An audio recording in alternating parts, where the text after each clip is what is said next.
বাইতুত তাওয়াব জামে মসজিদ, ধানমন্ডি ৭ ঢাকাকে বলা হয় মসজিদের শহর।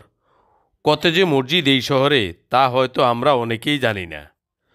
ছোট অলিগলি থেকে শুরু করে বড় রাস্তার পাশেও মসজিদ পাওয়া যায়।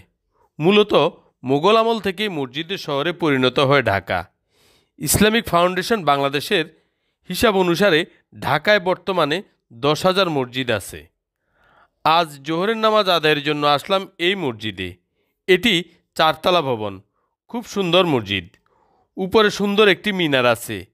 এটি ছোট একটি মসজিদ, খুব সুন্দর করে টাইলস দ্বারা সাজানো গোছানো, পরিষ্কার পরিচ্ছন্ন, চমৎকার একটি মসজিদ।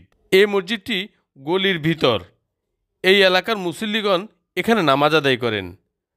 আমি আজ এখানের নিয়মিত মুসল্লিগণের সাথে নামাজ আদায় করলাম।